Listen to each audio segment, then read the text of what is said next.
Hi, thanks for joining us again on Gravitas. Now, in the first part of our discussion tonight, we are looking at an issue that concerns us all: the melting of Himalayan glaciers and how hydropower projects in the region that includes India, Nepal, Pakistan and China could be damaged or destroyed because of floods. These conclusions have come from a study by Swiss researchers on the impact of climate change in the Himalayas.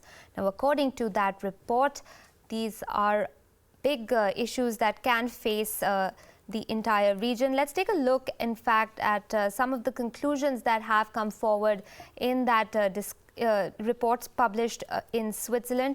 Now, it says that the impact of melting glaciers, there are 441 hydropower projects spanning India, Nepal, Pakistan and China. A staggering 66% of these projects lie downstream of melting glaciers. The melting water forms lakes that swell, technically described as glacier lake outburst floods. Now, they could be flooded with extra water from those melting glaciers. Remember, there are 129 hydropower projects in India that face this danger. The closer they are to the melting glaciers, the greater could be the degree of impact.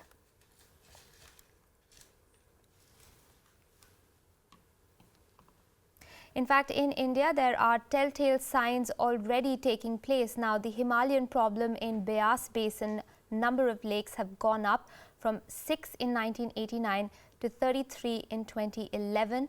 In the Parvati Valley, the number of lakes went up from 12 in 1989 to 77 in 2014.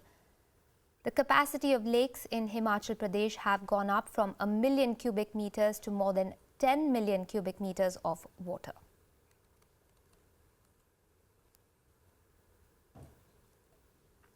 All right, to discuss and understand the impact of these melting glaciers better, we are joined first of all from Nepal by Samjwal Ratnabajracharya, a remote sensing specialist at the International Center for Integrated Mountain Development. Thank you, sir, for speaking with us here on WION. What exactly do you feel is the impact of the threat at hand here on current as well as future projects, both in perhaps India and Nepal? Yeah, as we are working on the glaciers and glacial lakes of entire Hindu Kush Himalayan region since 1980s, we had mapped the glaciers in 1980s and 2010 as well. Within this 30 years period, the glaciers area are shrinking, and almost we found 20% of the glacier area had already gone. So as the glaciers area are decreasing, in the meantime the glacial lakes are increasing, and those glacial lakes are at the stage of potentially dangerous stage, which might outburst as a glacial lake outburst flood.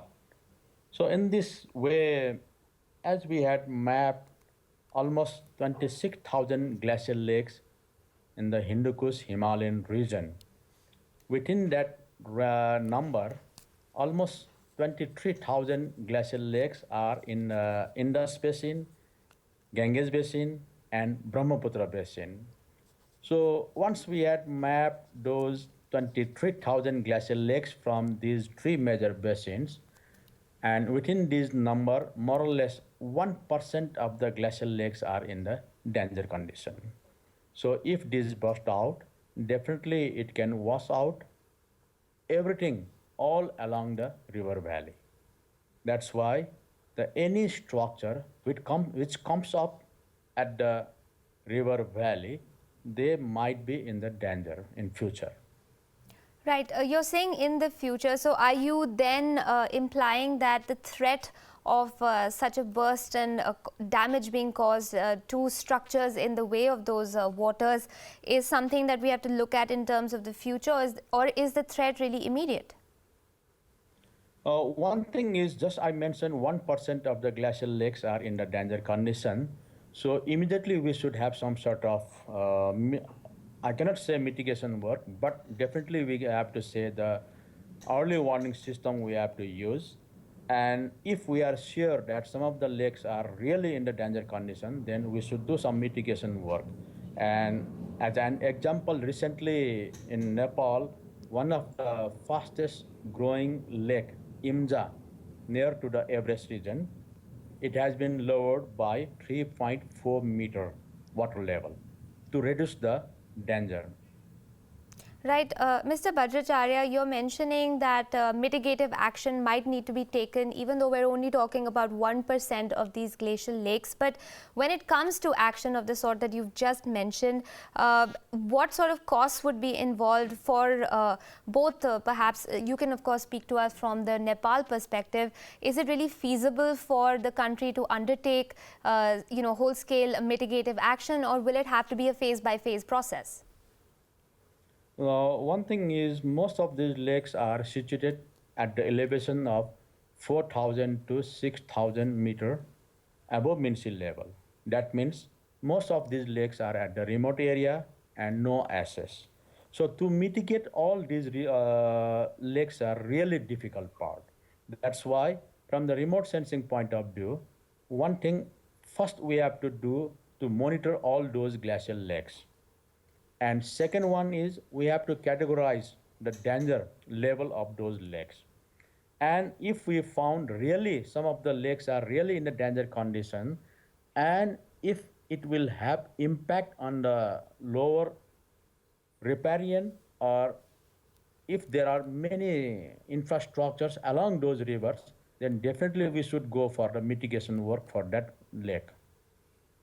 All right. Also joining us, stay with us, Mr. Bajracharya. We've also got Dr. Subrat Sharma of the GB Pant National Institute of Himalayan Environment and Development joining us on the show right now. Dr. Sharma, thanks for agreeing to talk with us here on WION.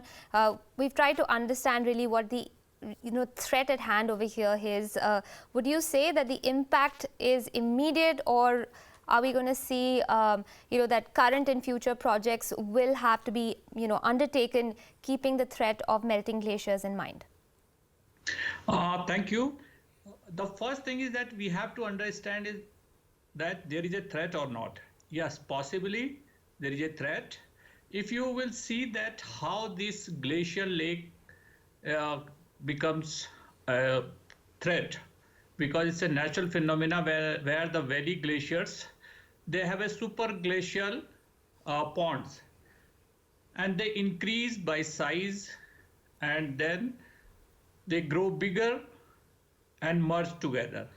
So they make a bigger lake kind of a thing. And that possesses a danger of catastrophic failure. But it is like that if you are on the road and somebody says that you are prone to accident and don't go and don't move on the road like that. You don't know when the gulf will occur.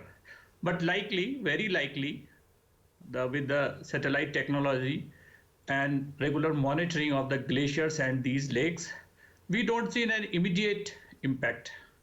Right, but But you're still saying that this warning needs to be heeded, or are you saying that this is, a natural occurrence that is part and parcel of, environmental changes? What exactly is your, takeaway from this study? Right now, it is very likely we can very conclusively say that this is a part and parcel of the natural phenomena. These can be accelerated by the climate change impacts, which says that the frequency may occur. You may have a very heavy snowfall in the high altitudes. You may have a very high precipitation in the form of waters. So that time, that kind of a lake can be burst. There is a possibility of this.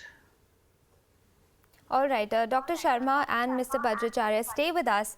In fact, let's talk about what happened in June 2013 in the hilly state of Uttarakhand, which saw unprecedented heavy rainfall in India. That was about 375% more than what the area usually receives. One of the reasons was the melting of the Chorabari Glacier at a height of 3,800 meters. Close to 6,000 people perished in those floods and property worth millions of dollars was destroyed.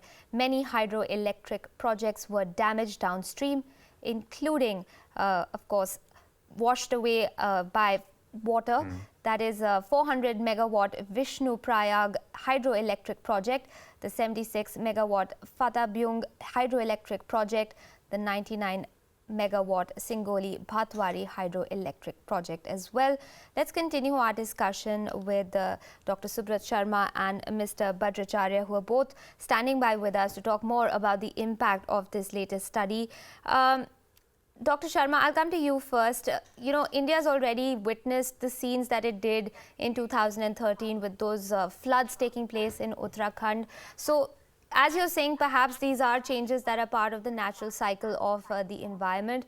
But keeping what happened in 2013 in mind, does climate change need to be addressed, environmental issues need to be addressed on a war footing by countries like India and Nepal, keeping the sort of threats in mind? Certainly, there is a very great need of sensitizing people about the climate change impacts. Climate change impacts are likely the things which cannot be happen in today, tomorrow, but it can happen immediately. So these are the very important thing which when you have to educate the people, sensitize various stakeholders or the different segments of the society that climate change may happen. And this, you see the 2013 Uttarakhand disaster was actually an anomaly in our rainfall, or you will say that you have received very high precipitation within a given time. This is a kind of a cloudburst kind of a thing. But it occurred because of the it's a union of westerlies which delayed on top of the Kedarnath, and the monsoon preceded fast than the normal time. So both the things occurred, and this kind of anomalies and their frequency will rise on the face of climate change. Right. Mr. Bajracharya, as we've indicated, the starting point of our discussion was that study conducted in Switzerland. Now, that one does call for all hydropower projects in the region to be undertaken, keeping dangers of melting glaciers in mind. When it comes to projects in the region, the ones that you study, do you feel that these, stipulations have been kept in mind, or has the study come a little too late in that sense? Actually, one thing we should keep in mind that hydropower is based on the water resources, and these water resources, it might be by the river derived from the groundwater as well as from the glacier melt. As I had already mentioned that the glaciers are receding, and in 30 years almost we had lost 20% of the glacier area. So if these hydropowers are based on the glacier melt, definitely we have to take care of all these things. We should calculate the glacier melt, how long it will remain, and what will be the percentage of glacier melt contributing to the hydropower. One thing is the water resources. Another one is from the point of view of the danger. So not all these hydropowers are in the danger condition, because there are very limited number of glacial lakes which are really potentially dangerous, and we should take some mitigation measures. But all the glacial lakes are not in the danger condition.